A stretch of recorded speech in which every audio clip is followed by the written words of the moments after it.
ఇప్పుడు మీకు చూసినప్పుడు ఒక పక్కన సివిల్ ఏవియేషన్ జూరిక్ వచ్చి కలిచాడు. అదే మరిగా పెట్రోలియం అండ్ గ్యాస్ వచ్చి పెట్రోనాస్ వచ్చి కలిశారు, మలేషియన్ కంపెనీ.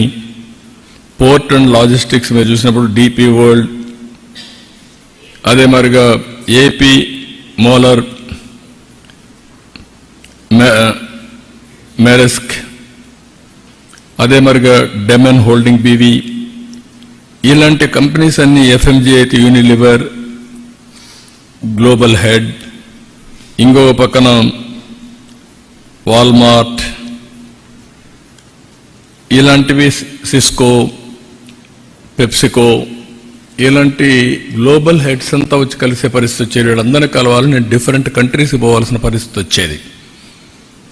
ఇక్కడికి వచ్చినప్పుడు నెక్స్ట్ నేను ఆలోచించింది ఏంటంటే, మీరు గుర్తుపెట్టుకోవాల్సింది, ఇక్కడ పోయేది ఎందుకంటే నాలెడ్జ్ని అప్గ్రేడ్ చేసుకోవడం. ప్రపంచం ఏ విధంగా ముందుకు పోతా ఉంది, రాబోయే రోజుల్లో ఏ డైరెక్షన్లో మూవ్ అవుతుంది, మనం ఏ డైరెక్షన్లో ముందుకు పోతే మన ప్రజలకు సంపద క్రియేట్ చేయగలుగుతాం. దట్ ఈజ్ మెయిన్ ఇష్యూ ఇక్కడ. ఈసారి మొత్తం దావోస్ మీరు చూస్తే green energy, green hydrogen, nature farming. Second, IT to AI. Everybody is talking deep tech, AI in all walks of life. ఇలాంటి ట్రెండ్స్ వచ్చినప్పుడు అక్కడ నేర్చుకోవడానికి ఉపయోగపడతాయి. ఇప్పుడు ఉదాహరణకు మీరు చూస్తే, నేను ఈరోజు చూసిన తర్వాత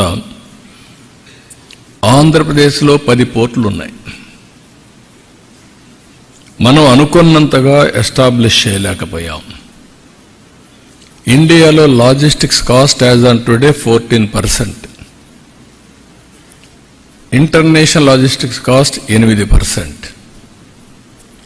ఇక్కడ ఏపీ మోలర్ మర్స్క్ అయితే వాళ్ళు చాలా సిస్టమేటిక్గా బ్యాక్వర్డ్ ఫార్వర్డ్ ఇంటిగ్రేషన్ చేశారు.